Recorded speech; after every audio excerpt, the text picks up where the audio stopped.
안녕하세요. 자, 우리 이제 개념 완성 10주차.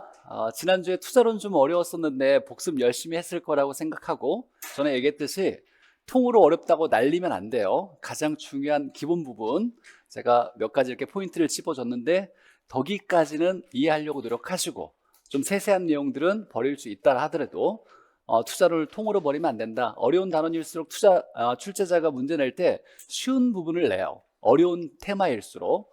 그래서 기본 정리는 잘 하시길 바라고, 그리고 좀 어렵다라고 생각되면 다음 순환에서 좀 더 집중해서 이분 내가 잘 중요한 거 짚고 넘어가야 되겠다고 생각하시면서 이해 안 되는 건 체크해 놓으시고 다음 순환 때도 좀 열심히 하시고. 자, 우리 이제 165페이지 테마 38 보죠. 대출 상환 방식. 자, 대출을 했을 때 갚는 거죠. 상환, 갚는 방식이라고 나왔는데 사실 여러 방식이 있어요. 근데 우리 학기론에서 배우는 건 딱 세 가지를 중점적으로 배우는데, 가장 중요한 건 상환을 하는데 상환은 어떤 거를 상환하냐, 이게 가장 중요한 포인트예요. 갚는 상환액이라고 하는 거, 우리가 특별한 조건이 없으면 뭘 얘기한다? 원리금. 이걸 절대로 까먹으면 안 돼요. 원리금을 상환한다. 그래서 상환하는 건 상환액이라고 하면 원리금이에요. 원리금이라고 하면 원금과 이자가 합쳐진 금액을 얘기하는 거죠. 얘가 중요해요. 근데 이제 투자론에서 이 원리금을 다른 표현이 있었어요. 동의어로 빌린 돈에 서비스로 갚아야 되는 돈에서 부채 서비스에, 이걸 다른 말로 저당 지불액, 연간 융자 월부금이라고 했어요. 이거 가장 중요한 단어니까 꼭 기억해 놓으시고, 어쨌거나 상환액 나오면 원리금을 얘기한다. 이때 이제 대출 상환 방식은 원리금을 상환하는데, 이 원리금을 상환할 때 이 안에 있는 원금만 똑같이 갚겠다, 원금 균등 방식. 원리금을 갚을 때 원금만 갚는 거예요. 원리금을 갚는데 원금만 똑같은 거예요. 자, 원리금을 똑같이 갚는 걸 원리금 균등 방식. 원리금을 갚는데 처음에는 조금 내고 나중에 원리금을 많이 갚겠다, 이걸 점증식 방식. 이렇게 세 가지를 기준 잡아서 배워요. 이 셋 다 모두 다 뭘 갚는다? 원리금을 갚는 거예요. 자, 근데 이제 세 개를 보기 전에 가장 중요한, 기본적으로 우리 한번 정리할 게 있는데, 대출 상환 방식을 이해하려면 가장 중요하고 핵심이 되는 내용이에요. 제가 만약에 여기서 5억을 대출을 받았다. 5억을 대출을 받았어요. 이 대출 받은 돈을 대출 원금, 대출금이라고 얘기해요. 대출 금액이라고 했을 때 5억을 대출 받았어요. 쭉 갈 때 우리가 이제 갚아 나갈 건데, 뭘 갚으면서 갚아 나간다? 원리금이죠. 원리금을 상환할 거예요. 어떤 방식으로 하든지 간에 원리금을 상환할 거고, 이때 이자율이 만약에 10%라고 한다면 빌린 돈의 1년에 10%만큼 뭘로 내라? 이자로 내라는 얘기죠. 자, 그러면 만약에 5억 대출금에 10% 해당되면 5억이니까 우리가 공 6개 뗐을 때 500이라고 쓸 수 있겠죠. 이거에 10%면 퍼센트 원이 아니라 몇 원이니까 퍼센트 없는 비율 얼마? 0.1. 그러면 50원이겠네요. 물론 이제 공 6개 붙이면 5천만 원이겠지. 자, 5억 대출액의 이자는 연 이자율이 10% 적용했을 때 5천만 원 갚아야 돼요. 근데 우리가 쭉 갚아 나간단 말이에요. 원리금을 갚는데 이 원리금 속에는 뭐가 들어가 있어요? 원금이 들어가 있을 거예요. 점점 빌린 대출금의 원금을 갚아 나가니까 이 시점에 왔을 때 만약에 이 원리금은 더 많았겠지만 이 원리금 안에 있는 원금을 따져보니까 총 원금 상환액이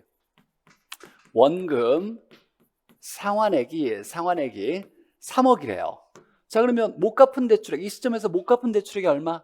2억이겠죠. 2억을 뭐라고 한다? 잔금. 미상환 대출액을 잔금이라 그래요. 잔금이 얼마? 2억이겠네 라고 얘기할 거야. 그럼 이 시점에서 이자를 얼마 낼까라고 따질 때, 이때 빌린 돈이 5억이었을 때는 5천만 원 내겠지만, 이때 이자를 계산하려면 연 10%를 대출 원금 5억의 10%예요? 아니면 잔금의 10%예요? 당연히 잔금의 10%일 거예요. 그러면 2억의 10%면 200 곱하기 0.1 하니까 2천만 원이겠죠. 여기서 중요한 건 만기로 갈 때 우리가 원리금을, 어떤 방식이든지 다 원리금을 갚아 나가잖아요. 그럼 만기로 갈 때 잔금은 는다 준다? 줄어요. 자, 그러면 이자는 그 시점에는 이자를 따졌을 때 잔금이 주니까 그리고 항상 대출 원금의 이자율을 계산하는 게 아니라 갚은 상환액에 대해서는 이자를 낼 필요가 없지. 그럼 잔금이 줄면 무조건 잔금에 해당되는 이자도 줄어요. 무조건이에요. 그래서 만기로 갈수록 어떤 방식이든지 간에 이게 원금 균등이든 원리금 균등이든 점증식이든지 간에 만기로 갈수록 잔금은 줄어요. 준 만큼 이자도 줄어요. 자, 그러면 우리가 이자를 계산할 때 원래 자기자본 수익률 계산할 때는 이자를 구할 때 대출금 곱하기 이자율이었어요. 물론 이건 갚지 않았을 때 이 시점에서 이자 얼마 낼 거야? 그럼 대출금 곱하기 이자율이겠죠. 근데 이게 쭉쭉 갈 때 이 시점에 이자 얼마, 이 시점에 이자 얼마 이렇게 계산할 때는 갚은 상환액에 대해서는 이자를 낼 필요가 없으니까 우리가 대출 기간 중에 각 시점에서 이자가 얼마야 라고 계산하려면 대출금에 해당되긴 하지만 대출 기간 중에 미상환 대출금이라고 하는 잔금에 대한 이자율을 적용해야 돼요. 그래서 이 시점의 이자는 원래 여기에 대출금 곱하기 이자율이었지만 좀 더 정확하게 계산하려면 각 시점의 이자를 계산하려면 뭐에다가 잔금에다가 이자율을 곱해야 돼요. 그렇죠. 갚은 상환에 대해서는 이자를 낼 필요가 없다는 얘기예요. 자, 이 만기로 갈수록 어떤 방식이든지 간에 잔금은 무조건 뭐 한다? 준다. 그럼 잔금이 줄면 이자도 준다. 얘가 줄었으니까 당연히 똑같은 이자를 적용할 때 얘도 당연히 줄겠죠. 자, 이게 이제 모든 방식에 적용되는 공통되는 특징이에요. 자, 그럼 보죠. 자, 대출 상환 방식에는 원금 균등, 원리금 균등, 원금만 똑같이. 근데 여기서 주의할 건 원금을 똑같이 갚지만 갚는 게 원금만 갚는 게 아니라 뭘 갚는 거예요? 원리금을 갚아. 원리금을 갚는데 그 안에 있는 원금만 똑같이 갚는 방식을 얘기하는 거예요. 자, 원리금 갚는데 원리금 균등, 원리금을 점차 증가시키겠다. 점증식, 차증식. 얘들 모두 다 초기부터 뭘 갚는다? 원리금. 얘가 이제 핵심이에요. 원리금을 갚아 나간다. 그러면 어떤 방식이든지 간에 만기로 갈수록 원리금을 갚아 나가면 그 안에 원금도 갚아 나가는 꼴이니까 잔금은 뭐하고 줄고 잔금이 준 만큼 이자도 준다. 이렇게 돼야 돼요. 자, 이걸 이제 이해했다라면 봅시다. 자, 세 가지 방식이 있는데 원금 균등 방식, 원리금 균등 방식 이렇게 있는데 이 두 개가 중요하죠. 원금 균등이네요. 원금이 일정하겠죠. 매 기마다 내야 되는 원금은 뭐? 동일. 자, 근데 무조건 갈수록 잔금은 주니까 이자도 줄어요. 이자는 무조건 뭐 한다? 준다. 그럼 마지막에 원리금은 어떻게 되는 거야? 원금은 일정한데 이자가 줄잖아요. 두 개 합친 게 원리금이잖아요. 그럼 원리금 뭐? 감소. 이렇게 돼야 돼요. 원리금 감소. 이거 외우는 게 아니라 당연히 그렇게 되는 거지 라고 해석할 수 있어야 돼요. 그럼 그림을 잠깐 보면 이렇게 크게 그립시다. 원금 균등 상환 방식 줄여서 그냥 원금 균등이라고 봅시다. 자, 원리금을 갚는 거죠. 근데 원금 균등 방식이니까 이렇게 길이가 원금이라고 했을 때 요만큼이 원금이에요.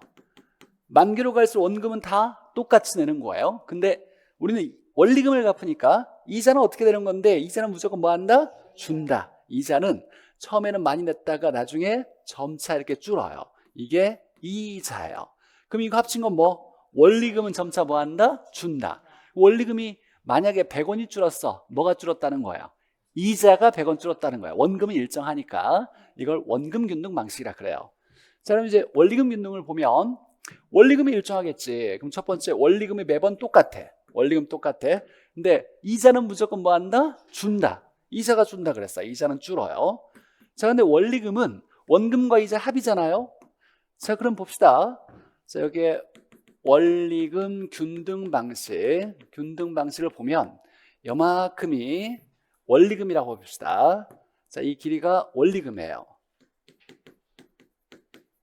만기로 갈수록 원리금이 일정하죠. 근데 이 안에는 원금과 이자의 합으로 구성되어 있어요. 근데 우리가 만기로 해서 무조건 줄어드는 거 뭐? 이자가 잔금이 줄 만큼 주는 거죠. 그러면 이 원리금 안에는 원금과 이자가 있는데 하나는 뭔가 줄어 이렇게. 하나는 줄는 게 뭐? 이자예요. 그러면 원리금이 일정하려면 이자가 준 만큼 뭐가 늘어야 돼? 원금이 늘어야 돼요. 그래서 원리금 균등은 원리금이 일정한데 그 안에 있는 이자가 줄어. 이자가 주는 만큼 뭐가 늘어나야 돼요? 원금이 늘어나야 돼요.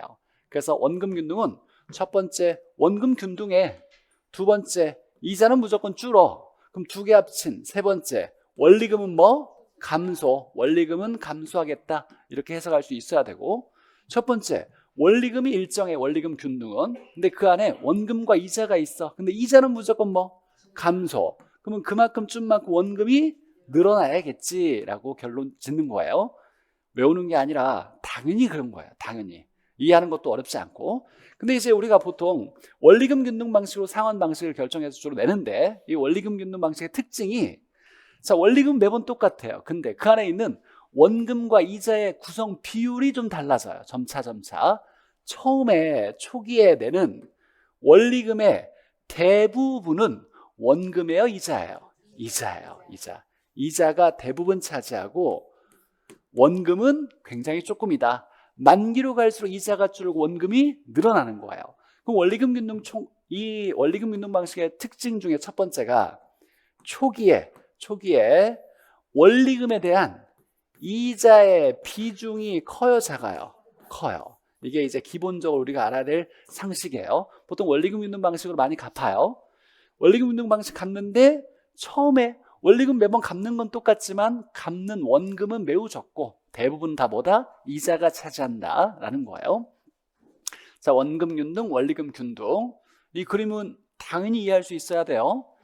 자, 다시 한번 머릿속에 정리해 봅시다. 원금 균등은 원금이 일정, 두 번째는 무조건 이자는 감소, 두 개 합친 건 원리금은 감소.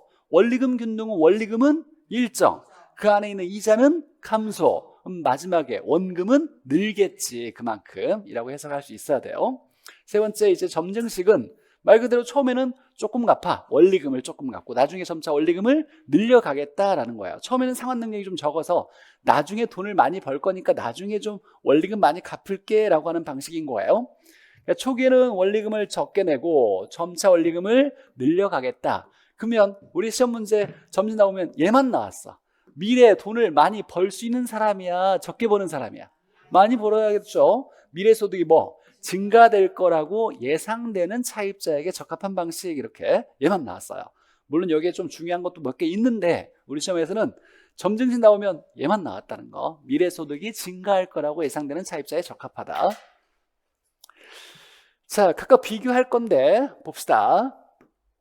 자, 그래프 두 개를 그려줄 건데 이 그래프를 어려워하는 사람들이 제법 있어요. 근데 이거 우리 필수 개념 11월, 12월 달에 잠깐 배웠던 내용인 거 맞아요? 기억이 났으면 좋겠는데. 자, 첫 번째는 원리금 그래프예요. 얘가 중요해요. 세로축이 원리금이에요. 원리금.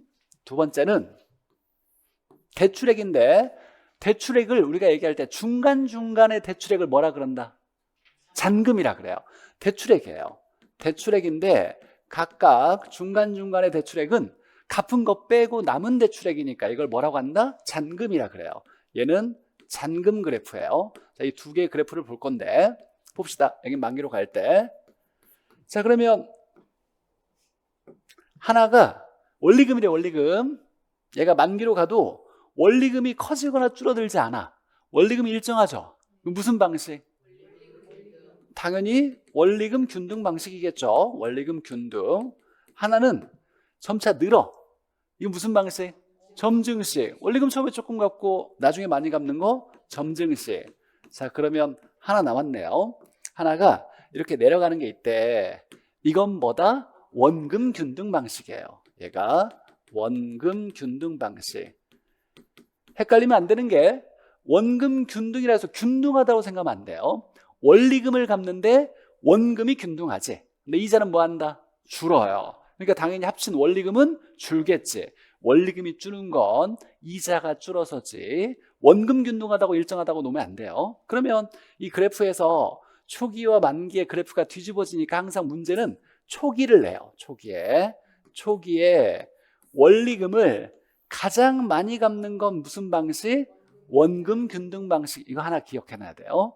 초기에 원리금을 가장 많이 갚는 게 원금 균등 방식이에요. 처음부터 원금을 팍팍 갚는 게 원금 균등 방식이에요. 자, 그런데 한번 봅시다.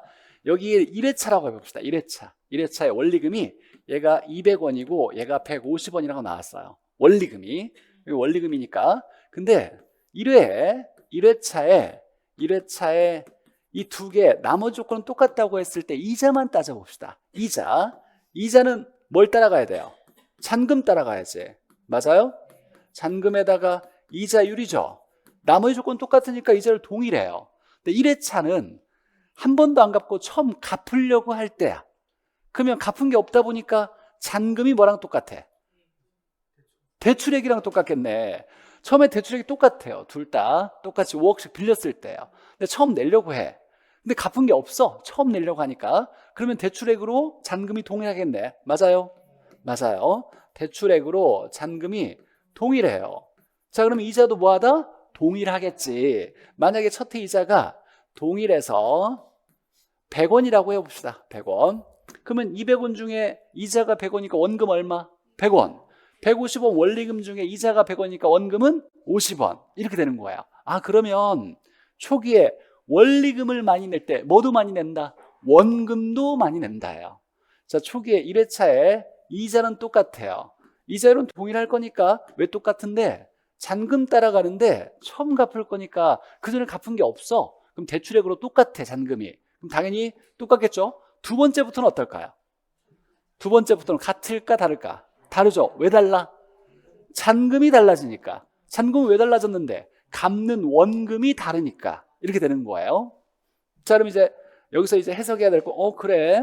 그럼 초기에 원리금 많이 갚는다는 건 뭘 많이 갚는다는 것과 똑같다? 원금 많이 갚는다는 것과 똑같은 거예요. 그래서 이 그래프가 원리금으로 놔도 되고 원금으로 놔도 돼요. 그러면 다시 해석하면 원리금 처음에 많이 갚아야 돼. 그러면 차입자는 부담이 클까요? 상환 부담이 많이 내야 되니까. 그러면 차입자의 부담이 큰 방식, 초기에 부담이 큰 것도 원금 균등 방식. 원금을 많이 갚는다는 건 은행에서 원금을 회수하는 속도가 빠르다 느리다? 빠르다는 얘기예요. 그러면 원금을 많이 갚는다는 건 원금 회수 속도도 빠르다는 얘기네 라는 얘기예요. 그래서 이 네 가지가 자연스럽게 처음에 원리금 많이 갚는 게 원금 많이 갚는 거야. 누구? 원금 균등. 원리금 많이 갚으면 당연히 차입자의 부담도 크겠지. 원금 많이 갚으면 상환 원금 회수 속도도 뭐하다? 빠르겠다. 그럼 원금 회수하는데 좀 더 안전할까요? 은행이 원금 회수하는데 맞죠? 빨리 받을 수 있으니까. 마지막에 하나, 자, 이거 중요한 얘기인데 우리가 80점까지 맞으려면 지난 시간에 DTI 배웠어요. DTI, Debt to Income. 맞아요? 맞죠? 인컴은 소득이죠. 연소득으로 갚을 수 있어? 이게 총부채 상환 비율이라 그래요. 다 버리더라도 상환 능력을 평가한다라는 걸 알고 있어야 돼요. 상환 능력 갚을 수 있겠어? 상환액의 비율을 얘기하는 거예요. 그러면 소득분의 뭐? 원리금이에요. 원리금. 이게 중요한 거였어요. 원리금. 소득분의 원리금. 그러면 차입자의 소득이 만기로 갈 때까지 변하지 않는다라고 했을 때 소득이 일정하다고 한다면 DTI와 원리금은 무슨 관계? 비례관계예요. 비례관계. 그래서 초기에 DTI 값이 가장 큰 게 무슨 방식이야? 이렇게 물어보면 당연히 뭐? 원금 균등이에요. 그래서 이걸 다른 말로 원리금 나오면 DTI라고 쓸 수 있어요. 우리가 이제 앞으로 상환 방식에서 DTI가 가장 큰 게 뭐야? 이렇게 물어보면 DTI를 바로 뭘로 바꿔야 돼요? 원리금으로 바꿔서 해석해야 돼요. DTI는 원리금과 같이 움직인다. DTI가 원리금이다. 그러니까 DTI가 상환 능력, 소득 기준으로 갚을 수 있어. 뭘? 상환액을 갚을 수 있어? 상환액이 뭔데? 원리금. 이렇게 해석해야 돼요. 원리금과 DTI가 같이 움직이는 거예요. 그럼 이제 이렇게 물어보겠지. 초기에 원금 균등과 원리금 균등 중에 원리금 많이 갚는 거, 원금 균등. 차입자의 부담이 큰 거, 원금 균등. 원금 회수 속도가 빠르거나 또는 원금을 많이 갚는 거, 원금 균등. DTI 큰 거, 원금 균등이라고 나와야 돼요. 자, 이 그래프 이해하고 두 번째 잔금이에요. 그럼 이제 원금 균등 특징 한번 봅시다. 내가 10억을 빌렸어요. 대출 기간이 10년이야. 이자는 알아서 각각 계산해서 더 낼 건데 원금만 생각해 본다라면 대출금이 딱 10억인데 10년이니까 원금은 똑같이 나눠서 매년 갚아야죠. 얼마씩? 1억씩. 그러면 10억을 매년 1억씩 이제 원금을 갚을 거예요. 그럼 1년 지나면 1억 갚으니까 잔금이 9억. 2년 지나면 8억, 7억, 6억. 일정한 비율로 떨어지네요. 잔금은 다 준다 그랬어. 맞죠? 아까 모든 방식 다 잔금은 준다 그랬죠. 주는데 그래프가 일정한 비율로 주냐가 달라요.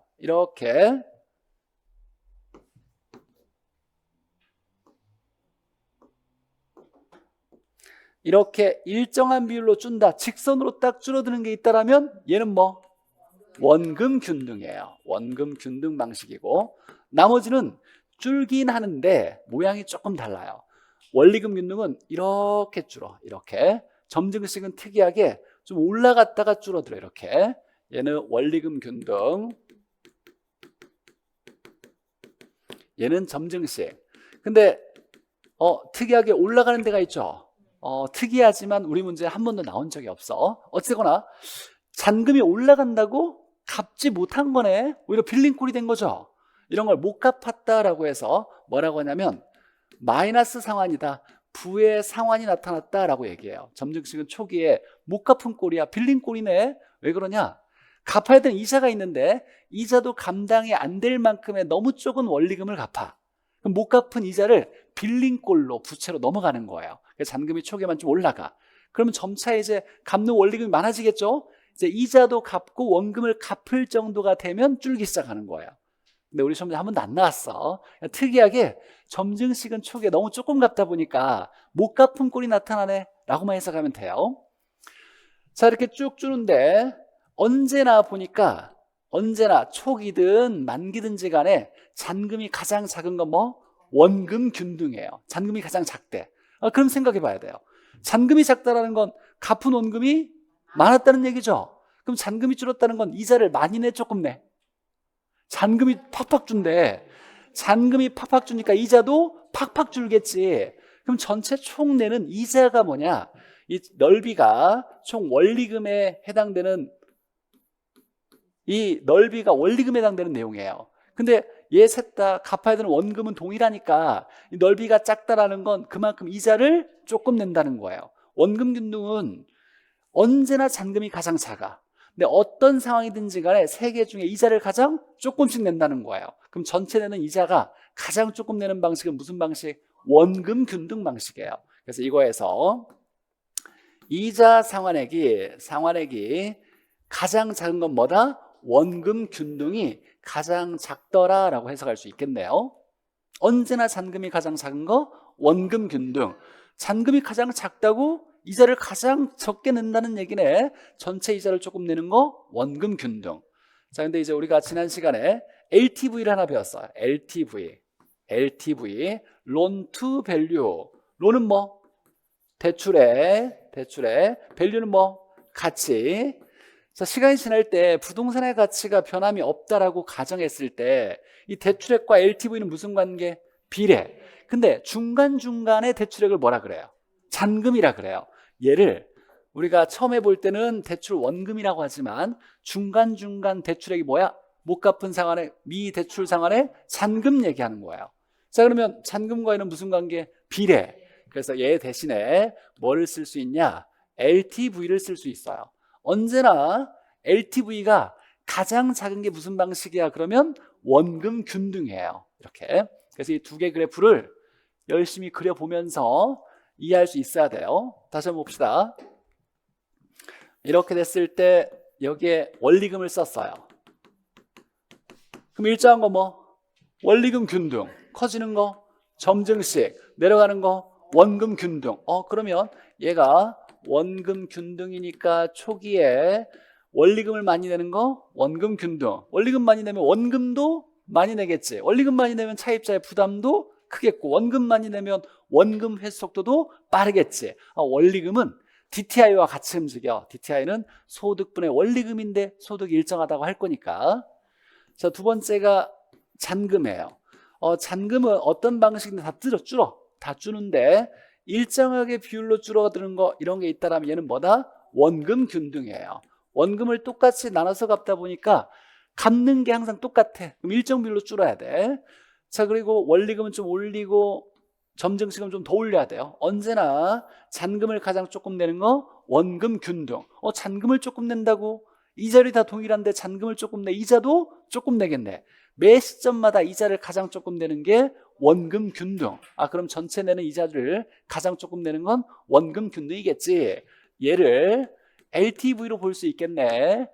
가치분의 대출액인데 중간중간의 대출액을 뭐라고 한다? 잔금. 그래서 매 시점에 LTV가 가장 작은 거 원금 균등이라고 해석할 수 있는 거예요. 여기까지 알면 되고, 매년 한 문제 꼭 나와요. 매년 한 문제. 이거 틀리면 안 돼요. 뭐는 뭐보다, 뭐에 비해 뭐가, 이렇게 비교 지문이니까 부등호 체크하면서 누가 크지 누가 작지 이 두 개를 머릿속에 잘 정리한 다음에 해석하면 돼요. 봅시다. 자, 원금 균등과 원리금 균등의 첫 회 속이려고 많이 내는데 여기에 이자라고 나왔는지 원리금이라고 나왔는지 잘 봐야 돼. 자, 원리금은 첫 회 누가 많이 내요? 초기에 원리금 많이 내는 거 원금 균등이에요. 근데 이자라고 나올 때만 뭘 따라가? 잔금을 따라가는데 첫 해다 보니까 갚은 게 없어요. 대출액으로 잔금이 똑같아. 이자가 뭐하다? 동일하다. 이자만 동일한 거예요. 원리금은 달라요. 그럼 만약에 문제 이렇게 냈어. 잘 들어봐요. 원금 균등과 원리금 균등의 첫 해 월부금은 이라고 나왔어. 월부금은 뭐예요? 원리금 얘기하는 거야. 첫 해 상환액은 이라고 나왔어. 뭘 얘기하는 거야? 원리금 얘기하는 거예요. 누가 크다? 원금 균등이 크다. 이자라고 나올 때만 같아야 돼요. 월부금 또는 상환액 이렇게 나오면 다 불이백 상환액 얘기하는 거예요. 다 원리금 얘기하는 거다. 아까 초기 원리금에 대한 이자의 비중, 원리금 균등과 원금 균등 중에 내는 원리금 중에 대부분 이자가 차지하는 건 뭐? 원리금 균등이었어요. 그래서 얘가 이자 비중이 초기에는 크더라. 내는 원리금 중에 이자가 많이 차지하는 거. 예를 들면 보니까 얘는 원리금 중에 이자가 이만큼 차지해. 얘는 원리금 중에 이자가 거의 차지해. 그러면 원리금 중에 이자 비중이 큰 건 뭐? 원리금 균등. 이게 독특한 거예요. 대부분 다 얘가 커 초기에. 근데 초기에 하나 이자 비중이라고 나오면 얘가 클 수 있다라는 거. 자, 그럼 봅시다. 초기에 원리금 많이 내는 거 누구? 원금 균등. 원리금 많이 내는 게 원금도 많이 내는 거야. 원리금 많이 내면 부담도 커. 원금 많이 내면 원금 회수 속도도 빨라. 누구? 원금 균등. 원리금은 DTI는 소득분의 원리금이니까 DTI 따라가는 거야. DTI 큰 게 누구야? 라고 나오면 원금 균등이에요. 그래서 문제에서 대출 상환 방식 나오면 DTI가 나왔다. DTI로 해석하면 안 돼. 이 DTI 뭐 소득분의 원리금 막 이렇게 생각하면 안 되고 무조건 DTI는 뭘로 바꿔서? 원리금으로 바로 바꿔서 해석해야 돼요. DTI 나오면 원리금 이렇게, DTI 나오면 원리금으로 바꿔서. 가장 어려운 내용인데 먼 옛날에 한번 나왔다가 그 뒤로 감정평가에서 계속 나왔어요. 최근도 나왔어. 작년에도 나왔는데, 근데 우리 시험에서는 아직 DTI가 예전에 한번 딱 나왔다가 사라지고 있어요. 근데 어느 순간 딱 내는 거야. 이제 공부한 사람 안 한 사람을 좀 가리려고. 두 번째 봅시다. 잔금. 언제나 잔금 가장 작은 거 뭐? 원금 균등. 전체 이자를 조금 내는 거 원금 균등이에요. 처음부터 원금을 팍팍 내서 잔금이 팍팍 줄어서 가장 잔금이 작으니까 당연히 이자도 조금 내겠지. 이때 LTV 나오면 얘는 가치분의 대출액인데 중간의 대출액을 잔금이라 그러는 거예요. 마찬가지로 LTV 나오면 잔금으로 바꿔서 해석해야 돼요. 자, 여기서 이제 중요한 거 하나. 내가 특별한 조건이 없이 상환액 이렇게 물어봤어. 상환액. 뭘 얘기하는 거예요? 원리금 얘기하는 거죠. 근데 유일하게 다르게 쓰이는 경우가 있어. 상환액 얘기하면 원리금 얘기하는데 우리 시험에 나왔어요. 가장 어렵게 나온 지문 중에 하나인데 조기 상환 시 상환액 이렇게 나왔어. 조기 상환 시 상환액. 조기 상환한다는 건 끝내버리겠다는 거죠. 중간에 끝내버릴 때 갚는 돈이 상환액이잖아. 그냥 갚는 돈 나오면 원리금 상환액 얘기하는 거예요. 근데 조기 상환식이라면 중간에 끝내버리겠다. 끝내버릴 때 뭘 갚아야 돼? 잔금을 다 갚아야지. 대출 원금 다 갚아야 되잖아요. 그러니까 조기 상환시 상환액 나올 때는 원리금 얘기하는 게 아니야. 뭘 얘기하는 거야? 잔금 얘기하는 거야. 잔금. 그거 하나가 이제 어려운 거예요. 그냥 상환액 나오면 원리금인데 조기 상환시 상환액 이렇게 나오면 조기 상환시 상환액, 이건 이 상환액은 원리금이 아니라 잔금을 얘기하는구나. 그래서 하나 기억해야 될 거, 여기서 조기 상환시 상환액 이렇게 나올 때 얘가 들어가면 이 상환액은 잔금을 얘기하는 거예요. 근데 요즘은 친절하게 조기 상환시 대출 잔액이라고 잔금이라는 표현을 쓰지만 먼 옛날 어렵게 나온 지문에서는 대출 잔액이란 말 안 쓰고 그냥 조기 상환 상환액이라는 지문도 있었어요. 어려운 지문이었어요. 자, 그 다음에 이제 이 테마에 이제 어려운 건데 작년도 마찬가지로 계산 문제가 나왔어요. 제법 좀 어렵게 내는 계산 문제 테마예요. 설명을 들어보고 해보려고 노력하시고 안 되면 다음으로 좀 더 열심히 복습하고 다음번에 또 잘해야 되겠다 이렇게 생각해야 되는데 그렇게 어려운 건 아닌데 일단 봅시다. 이 두 번째가 가장 중요해요. 이거 이해해요? 중간중간에 내는 이자는 대출금의 이자율이에요? 잔금의 이자율이에요? 이게 중요한 포인트예요. 잔금의 이자율이다 라는 거. 자, 그럼 봅시다. 한번 예를 들어서 내가 5억을 대출했어요. 연 이자율이 만약에 10%라고 하고 대출 기간이 20년이라고 해봅시다. 자, 문제는 3회차에 원리금을 물어볼 거예요. 3회차에 내는 원리금이 얼마야? 이렇게 물어봤을 때 한번 생각해 봅시다. 방식은 원금 균등 방식이에요. 자, 그러면 이 조건에서 5억 대출 받았는데 10%고 20년 대출 기간이래요. 3회차 원리금 물어봤어. 원리금부터 바로 구하는 게 아니라 원금 균등 방식이니까 매 기간에 내는 원금은 똑같겠지. 그러니까 첫 번째 원금은 쉽게 구할 수 있어야 돼요. 자, 그러면 첫 번째 원금은 원금 균등 방식이니까 원금 먼저 구해야 되겠지. 매 기회에 내야 되는 원금은 각 회차의 원금은 대출액이 얼마? 5억이니까 공여수 되면 500. 몇 년? 20년. 그러면 25만큼 내겠네요. 물론 2,500만 원이지 25만큼 낸대. 원금은 알겠어. 그럼 두 번째 이자를 계산해야 되는데 이자는 매회 내는 이자가 같을까요? 다를까요? 무조건 달라. 이자는 점차 왔나? 줄어든다 그랬어요. 자, 그러면 이자는 뭘 따라가는 거야? 잔금을 따라가야 돼. 잔금. 그래서 두 번째가 중요한데 내가 3회차 원리금을 물어봤으니까 원금은 매번 똑같을 거야. 1회차든 2회차든 3회차든. 그럼 3회차에 이자를 구해야 세 번째 3회차에 원리금을 구할 수 있을 거 아니에요. 맞죠? 자, 이자는 뭘 따라간다? 잔금. 이게 핵심이에요. 여기에 잔금 곱하기 이자율 돼야 돼요. 이렇게. 자, 이걸 쓰는데 근데 이제 3회차에 잔금도 매번 똑같을까요? 줄어들까요?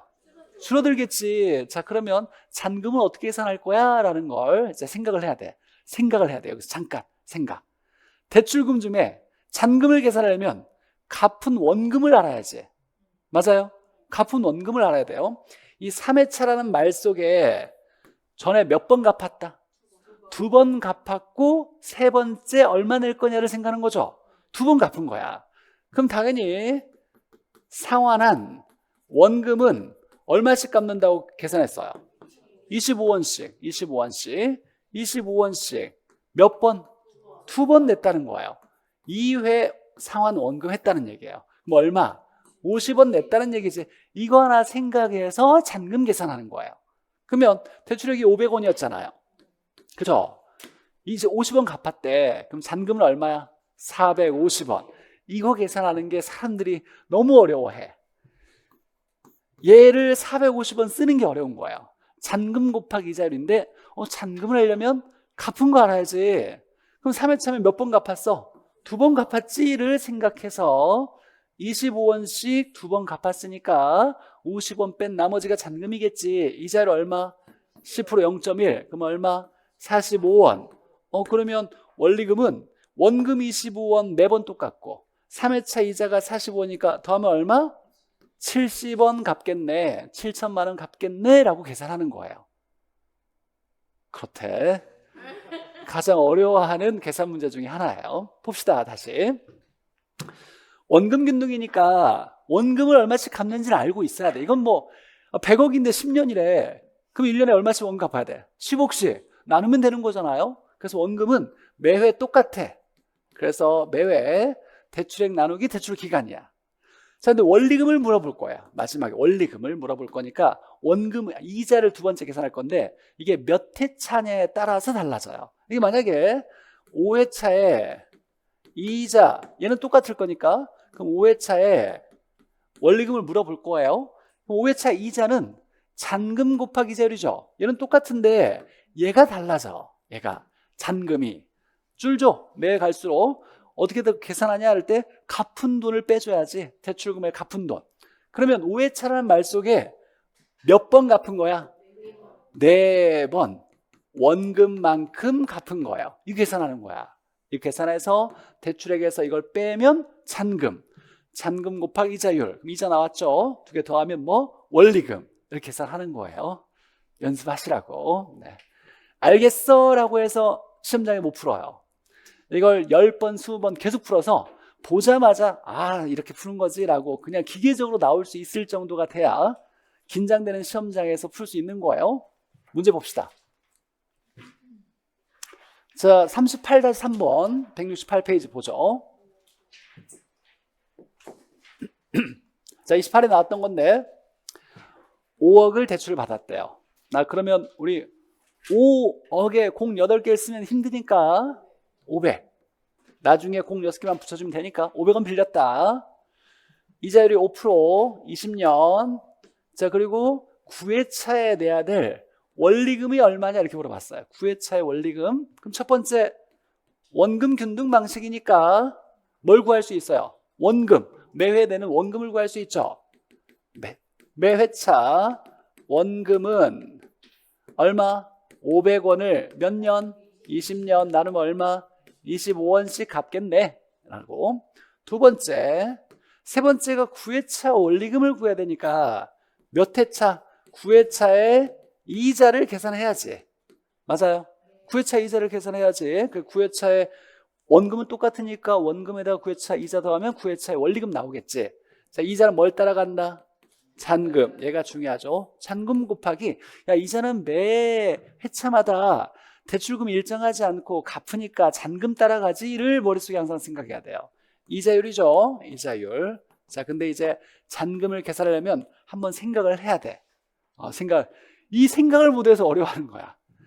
9회차니까 몇 번 갚은 거예요? 8번. 8번 갚았으니까 갚은 돈 알고 대출액이 빼면 되겠지. 그러면 8회 상환액이 원금 상환액이 나오겠죠. 8회 원금을 상환한 거야. 자, 그러면 상환한 돈이 얼마냐면 8 곱하기 얼마? 25. 계산하면 200. 얘가 갚은 돈이야. 500원 중에서 200원 갚았으니까 잔금 얼마? 300을 쓰는 게 이게 가장 어려워하는 부분이에요. 열심히 연습하셔서 300 곱하기 얼마? 0.05 계산하면 얼마? 15. 그러면 9회차에 이자와 원금 더하면 원리금 얼마? 40. 4천만 원이겠네요. 그래서 40 이렇게 계산하는 거예요. 자, 그러니까 머릿속에 매 회차에 이자를 계산하는 건 대출금이 아니라 뭘 따라가는 거예요? 잔금. 그럼 잔금을 계산하려면 얼마 갚았는지를 알아야 돼. 몇 회차에 따라서 갚은 상환 원금이 다르겠죠. 9회차면 8번 갚았지. 원금을 8번 갚았지 라고 계산해서 대출액에서 원금을 빼주면, 그러니까 여기서 500 빼기 200 해서 300 나온 거죠. 생각을 해야 돼. 생각을 해서 연습을 해보시고. 자, 원리금 균등 방식은 공식이에요. 공식만 이해하면 돼. 공식도 어렵지 않아. 이미 다 외웠어요. 그래서 원리금 균등 방식에서는 이자 계산하는 문제 나오면 일단 출제자가 틀리게 하려고 낸 문제구나. 일단은 좀 거들떠보지 말고 시간 남으면 돌아와서 해보고, 자, 원금까지 구하라고 하는 게 대부분이에요. 원리금이나 원금을 구하라고. 자, 근데 우리가 전에 배웠어요. 자본환원 계수에서 저당상수가 어디에 사용되냐라고 했을 때 우리 감채기금과 저당상수는 눈에 안 보인다 그랬어요. 감채기금은 적금들 때 미래 얼마 모으려고 할 때 얼마씩 매회 불이백, 납이익을 얼마씩 내야 돼를 계산할 때 감채를 쓰고, 대출액으로부터 원리금을 얼마씩 내야 돼를 계산할 때 저당상수, 이 자본하는 개수는 다 곱해서 뭔가를 구한다 그랬어요. 그래서 대출액 곱하기 저당상수는 뭐다? 원리금이에요. 무슨 방식에서만? 원리금 균등 방식에서만이라고, 이게 투자론에서 배웠던 내용이에요. 화폐 시장 가치 계수에서. 자, 그러니까 원리금 균등 방식은 매회 내는 원리금이 똑같아. 원리금 균등이니까 매회 원리금을 얼마씩 낼 거야 라고 할 때 대출액 곱하기 저당상수 쓰면 되는 거예요. 자, 첫 번째 식은 당연히 알고 있어야 돼. 이거 학계론에서 가장 중요한 공식이라 그랬어요. 대출액과 원리금을 서로 바꿔주는 건 뭐다? 저당상수예요. 저당상수. 그 원리금에서 대출액 구하려면 원리금 넘기면 나누기 저당상수 하면 대출금, 대출금 곱하기 저당상수면 원리금, 원리금과 대출금을 왔다 갔다 만들어주는 건 저당상수라 그랬어. 저당상수. 자, 원리금은 이제 매회 똑같아. 원리금 얼마네? 그럼 뭐 간단히 구하지. 대출액 곱하기 저당상수. 자, 두 번째는 이제 원금을 구해 나갈 건데, 원금이 원리금 균등 생각해 봅시다. 원리금이 일정하죠? 근데 이자는 뭐? 줄어. 원금은 늘어. 이자가 준 만큼 원금이 늘어나가는 방식이에요. 맞죠? 원금이 차차 변해. 1회차에 따라서 점차 변해요. 늘어날 거예요. 자, 이럴 때, 자, 1회차 원금을 이제 이 공식을 외워야 되는데, 자, 원금이래, 원금. 대출액 곱하기 저당상수 빼기 이자율 이렇게 나왔어요. 자, 이 식이 위에 첫 번째 식과 똑같아, 사실은. 똑같아요. 진짜 똑같아. 봅시다. 자, 우리 분배법칙이라는 거 있잖아요. 이렇게 곱하면 뭐 나와? 원리금이죠. 대출 곱하기 저당상수. 1회차니까 잔금이 대출금과 똑같아. 맞아요? 갚은 게 없으니까. 이렇게 곱하면 뭐 나오는 거예요? 대출 곱하기 이자율이니까 이자 나오겠지. 이거 곱하면 원리금 나오는 거고, 이거 곱하면 이자 나오는 거예요. 뭐 했대? 뺐대. 원리금에서 이자 빼면 뭐 나와요? 원금 나오는 거예요. 그래서 원리금에서 이자 빼는 거야 라는 식이에요. 사실 이 식을 간단하게 쓴 거예요. 원리금에서 이자 빼면 원금이지. 그래서 원금을 구할 때, 첫해 원금을 구할 때는 야, 원리금에서 이자 빼줘야지. 대출액 내버려 두고 저당상수를 곱하는 게 아니라 원금을 구하려면 이자를 빼줘야 되겠죠. 그럼 이자를 계산하는 비율이 뭐다? 이자율이에요. 그래서 저당상수에서 이자율을 뺀 값을 곱하면 이건 원금이겠지 라고 해석하는 거예요. 자, 우리가 이제 화폐시장 가치 계산해서 미래로 갈 때만큼 이자가 붙을 거야 라고 할 때 뭘 곱해줬어요? 1 플러스 R을 곱해줬어요. 마찬가지예요. 얘가 이자가 줄지만 붙는 만큼 주는 거예요. 원금도 이자만큼 붙는 거예요. 이자가 준 만큼 원금이 늘어나니까 원금이 이자가 붙는 것만큼 비율만큼 늘어나는 거야. 그래서 똑같은 식이에요. 1 플러스 R을 곱해주면 원금이 점차 늘잖아. 맞아요? 원리금은 일정한데 이자가 줄어 원금이 늘죠. 그럼 만약에 이자가 50원 줄었대. 그럼 원금 얼마 늘어야 돼? 50원 늘어야지. 원리금이 일정하니까. 아, 다 어려워하는 듯한 눈치야. 원리금 일정하대요. 이자가 준 만큼 원금이 늘어야 돼. 이자가 100원 줄었다면 원금은 100원 늘어야 돼요. 근데 이자가 준 만큼이니까 원금이 느는 건 이자가 는 만큼이랑 똑같아요. 그래서 이자율과 관련이 있어. 그래서 우리 화폐시장 가치 계산할 때 1 플러스 R을 곱한 것과 똑같이 1 플러스 R을 한 번씩 계속 곱해주면 다음 회차 원금, 다음 회차 원금, 이렇게 원금이 점차 늘어나는 거예요. 그래서 이 식 두 개씩만 알고, 이건 화폐시장 가치 계수에서 많이 했으니까 이 식만 알면 원리금 균등은 다 풀려요. 사실 이자 구하는 것도 어렵진 않고, 어찌됐거나 이따 해볼 건데. 자, 그럼 식을 다시 한번 봅시다. 이 식이 제가 필수 개념에서는 따로 얘기 안 했지만 우리 이제 화폐시장 가치 계수에 배웠어요. 저당상수는 대출액으로부터 뭘 구한다? 원리금 구할 때.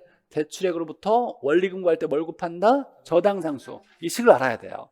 대출액 곱하기 저당상수는 원리금. 이게 가장 중요한 식이라 그랬어요. 자, 근데 이제 원리금 균등 방식에서 원리금은 쉽게 구해. 대출액에다가 저당상수 곱하면 되니까. 근데 이제 원금을 구하래. 첫 번째 원금. 1회차 원금? 그러면 원리금에서 뭘 빼줘야 돼요? 이자를 빼줘야지. 그럼 대출액 똑같은 식인데 대출액에다가 저당상수가 아니라 저당수는 뭘 뺀 거? 이자율을 뺀 값을 곱하면 이건 1회차 원금이다. 그래서 두 번째, 세 번째는 점차 원금이 늘어날 거니까 1 플러스 R을 곱해주면 돼요. 이제 이 식만 알면 돼. 한번 해봅시다. 만약에 5억 대출했어요. 얘가 원리금 균등 방식이에요. 자, 그리고 저당상수가 0.1 나왔고 연 이자율이 5% 이렇게 나왔어요. 이렇게 나왔다고 해봅시다. 자, 그러면 원리금 균등이니까 매번 내는 원리금은 뭐예요? 매번 원리금은 똑같죠? 맞아요? 그러면 첫 번째, 야, 매회 내는 원리금은 얼마야? 그러면 그냥 대출액 얼마? 500원 곱하기 저당상수 얼마? 0.1. 그럼 얼마? 50원. 매회 원리금은 5천만 원씩 낸다는 얘기예요. 이 공식은 외워놔야 돼. 대출액 곱하기 저당상수는 원리금. 이미 수십 번 했어요. 화폐시장 가치 계산해서. 자, 그럼 이제 원금을 구하려면 1회차부터 구해요. 자, 1회차 원금은 얼마야? 계산기가 다 하는 거, 계산기. 1회차 원금이죠. 그러면 대출액에다가 저당상 곱하면 뭐 나와? 원리금 나오잖아요. 근데 대출액에다가 저당상수 빼기 이자율을 곱한 것 나오면 원금이 되는 거예요. 맞아요? 얘 곱하면 원리금이고 얘 곱하면 이자잖아요. 그럼 원리금에서 이자 빼면 원금 나오는 거잖아. 자, 그러면 500에다가 여기 이제 얼마를 곱하냐? 그냥 계산 간단해요. 저당상수 얼마? 0.1. 이자율 얼마? 0.05죠. 빼면 얼마? 0.05예요. 여기에 0.05 곱하면 얼마 나온다? 25 나오는 거예요. 1회차 원금이에요. 맞아요? 그럼 두 번째 2회차 원금은 얼만데? 3회차 원금은 얼만데?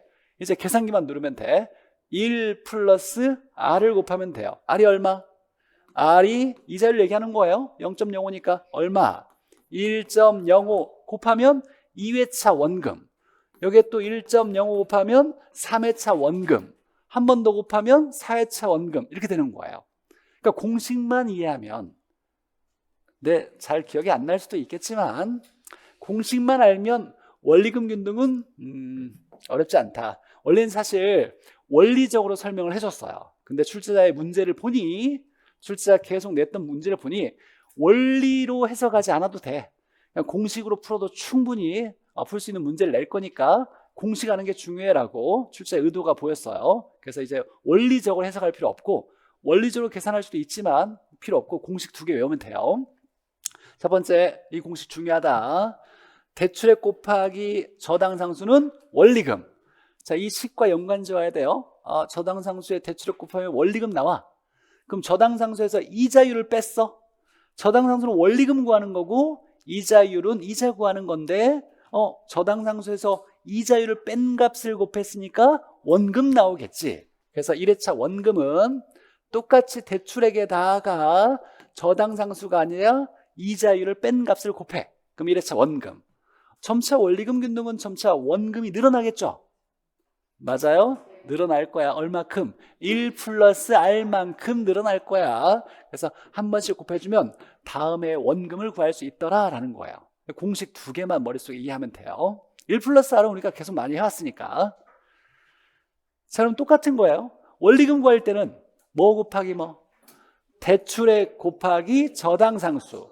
1회차 원금 구할 때는 대출액 곱하기 저당상수 빼기 이자율 하면 1회차 원금이에요. 여기다가 2회차 원금을 구하려면 1 플러스 R을 곱하면 된다라는 거예요. 이 공식만 알면 원리금 균등은 너무 쉬워요, 사실. 근데 공식이 좀 외워지지 않는다는 분이 많이 있어서 좀 안타까운데 연습하셔야죠. 봅시다. 38년 4번 문제 보죠. 네, 이 계산 문제, 어려워하는 계산 문제 유형이에요. 야, 난 하나도 모르겠어. 당연해요. 당연해. 너무 비관하지 마시고 집에서 복습 한번 해보시고 이해 안 되면 다음 순환에 좀 더 할 때는 더 잘 이해될 거니까. 사학대출 받았대요. 사학대출 받았고 원리금 균등 방식이래요. 그러면 공식이 머릿속에 생각나야 돼. 이게 시험 문제, 말 문제도 계속 나오는 거예요. 원리금 균등 방식에서만 뭘? 저당상수를 쓸 수 있다. 뭐로부터 뭘 구할 때? 대출액을 원리금으로 바꿀 때 저당상수를 곱한다. 이건 말 문제에서도 계속 나오는 얘기니까. 자, 그러면 이제 풀어봅시다. 얘가 2회차에 원리금과 원금을 구하래. 2회차에 원리금과 원금. 근데 원리금은 똑같겠지. 원리금 균등 방식이니까. 자, 그러면 원리금은 매번 똑같이 낼 건데 얼마씩 낼 거야? 대출액 곱하기 뭐? 저당상수. 얼마? 0.09. 얼마 그러면? 36. 3,600만 원씩 내겠네. 원리금은 매번 얼마씩? 3,600만 원씩. 이렇게 될 거고. 자, 그러면 원금을 구하래요. 원금은 매 회차 달라져. 점차 원금이 늘어나야 돼요. 이자는 줄고 원금은 늘지. 1 플러스 R만큼 늘 거야. 근데 이제 여기서 1회차에 원금 먼저 계산해야 돼요. 자, 대출액에다가 저당상수 곱하면 원리금이 나왔어. 그럼 원금을 구하려면 이자를 뺀 값을 곱해야 되겠지. 맞아요. 대출액에다가 저당상수가 아니라 저당상수 빼기 이자율 곱해야지. 저당상수 얼마? 0.09. 이자율 얼마? 0.65가 아니라 0.65지. 0.65. 65%면 0.65인데 6.5니까 0.065. 그러면 이 뺀값 계산기에다가 0.09. 무조건 저당상수가 큰 거예요. 이자율이 클 수가 없어. 저당상수 빼기 이자라면 0.025 되겠지. 그럼 여기다 얼마 곱해야 돼요? 0.025. 이제 계산기에 누르면 얼마 나오겠지. 여기에다가 내가 지금 구하려는 건 2회차잖아요. 2회차 원금을 구하려면 얼마를 곱한다? 1 플러스 R. R이 얼마? 0.065. 0.065 곱하기 얼마? 1.065를 곱하면 얘가 뭐다? 2회차 원금. 계산기가 다 하는 거예요. 식만 알면. 얼마? 10.65 이렇게 나왔대요. 그래서 10.65 이렇게 하면 된다. 원리금 균등은 공식만 알면 돼. 이 공식도 막 처음 보는 것도 아니야. 대출액 곱하기 저당상수는 원리금. 1회차 원금은 대출액 곱하기 이자 빼줘야지 원리금에서. 그러면 저당상수 빼기 이자율. 그러니까 머릿속에 저당상수는 무조건 원리금을 구하는 거예요. 원리금을. 대출액부터 원리금 구하는 거. 저당상수는 원리금 따라가는 거예요. 근데 원금을 구해야 되니까 저당상수 빼기 이자율을 곱하면 1회차 원금. 점차 늘어날 때 1 플러스 R만큼. 3회차 원금은 얼마인데 1.065 또 곱하면 계산기만 누르면 계속 구할 수 있는 거예요. 이때 만약에 자 2회차에 이건 2회차니까 어렵지가 않아요. 3회차, 4회차 가면 이제 어려워. 계산이 좀 복잡해서 아니 숫자가 더럽게 나와서 그래요. 숫자가 더럽게. 근데 만약에 여기서 내가 2회차 이자를 물어봤어. 자 2회차 이자를 구하려면 원리금에서 원리금 매번 똑같을 거 아니에요. 뭘 빼줘야 돼? 2회차 원금을 빼줘야지. 맞아요? 그래 어려울 수 있어. 네. 이자를 구하래. 그럼 원리금에서 원금을 빼줘야지.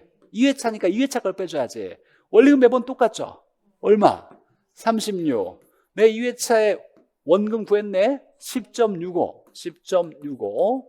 그러면 원리금에서 2회차 원금을 빼주면 이자가 나오겠지. 얼마 나오겠죠? 25. 이렇게 나오겠지.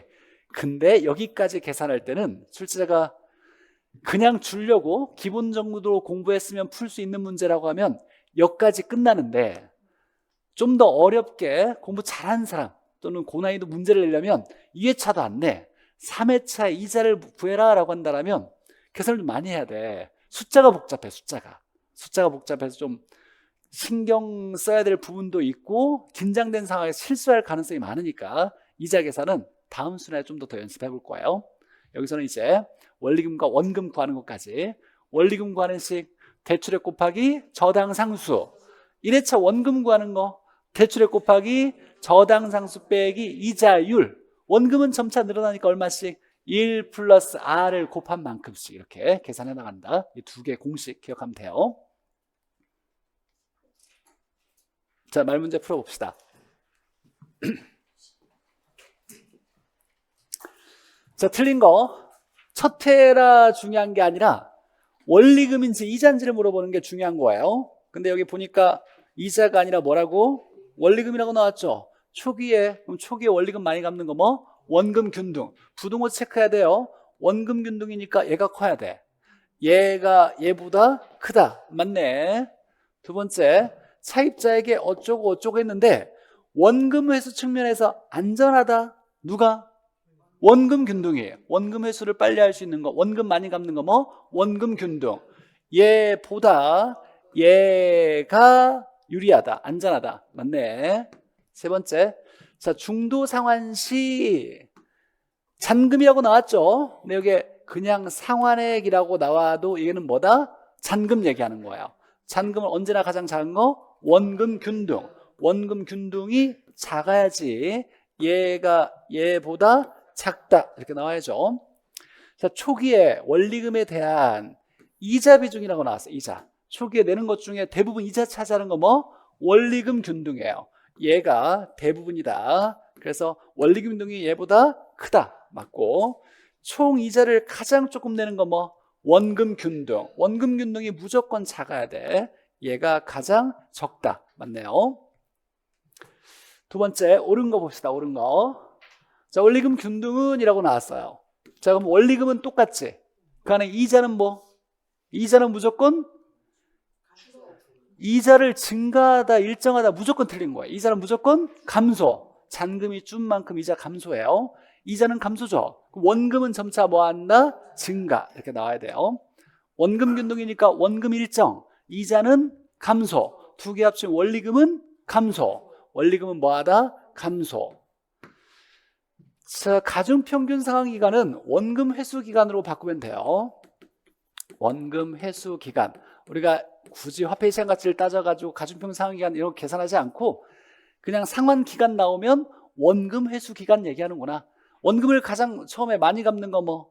원금 균등. 그럼 원금 회수 기간이 짧은 거 뭐? 원금 균등이 짧은 거예요. 그래서 원금 균등이 얘가 더 짧다. 맞는 거예요. 3번이 맞고, 4번에 점증식은 미래소득이 늘어날 것으로 나와야 되고, 자, 만기일시는 은행의 이자 수입이 많을까요? 적을까요? 많겠죠? 이자를 가장 조금 내는 건 뭐? 원금 균등. 세 개 중에 원금 균등, 원리금 균등, 점증식 중에 이자를 가장 많이 내는 건 점증식. 모든 방식을 통틀어서 이자를 가장 많이 내는 건 뭘까요? 만기일시예요.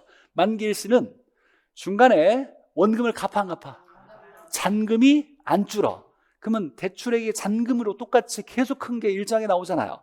가장 큰 이자를 계속 내는 거야, 만기까지.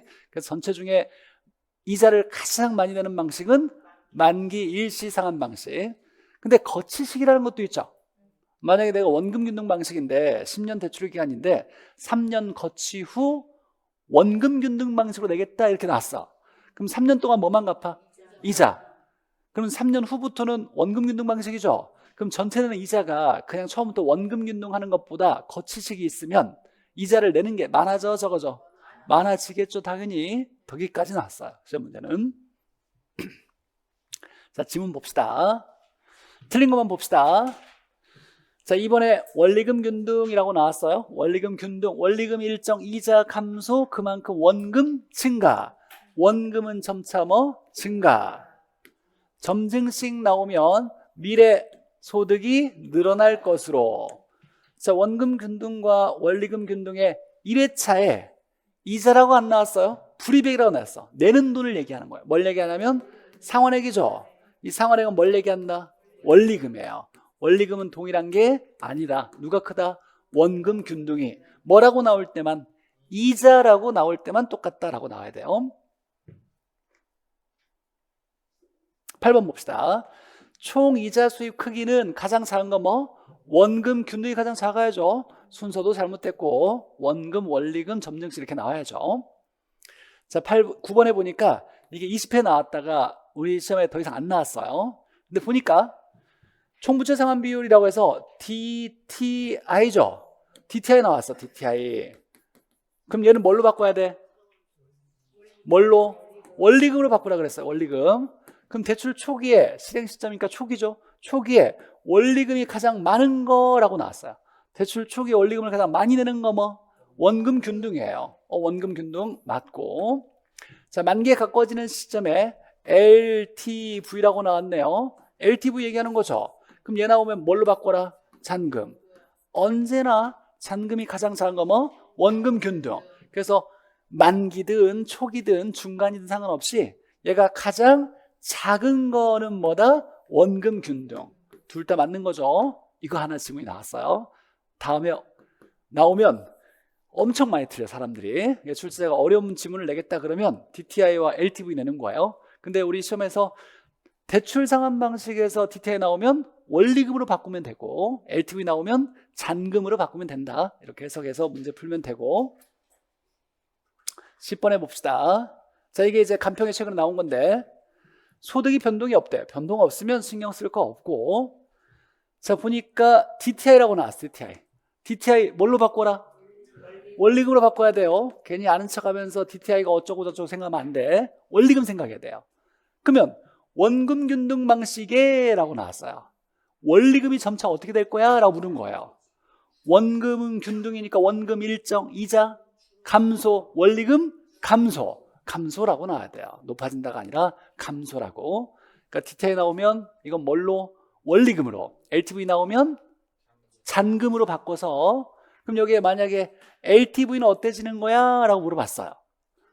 LTV, 원금 균등이니까 원금 일정, 이자 감소, 원리금은 감소, 잔금은 무조건 감소예요. 그래서 출제자가 어렵게 내려고 할 때 DTI, LTV 낼 때인데 DTI 나오면 원리금, LTV 나오면 잔금 이렇게 바꿔내야 된다. 만기일시 상환에서 원금만 상환하는 게 아니라 뭐만 갚아요? 이자만 갚으니까 구조가 간단하다 이렇게 나와야죠. 만기일시 상환은 기간 동안에 이자만 갚는다. 자, 여기까지.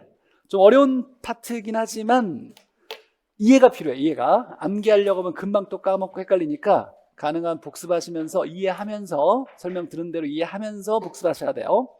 쉬었다가 보죠.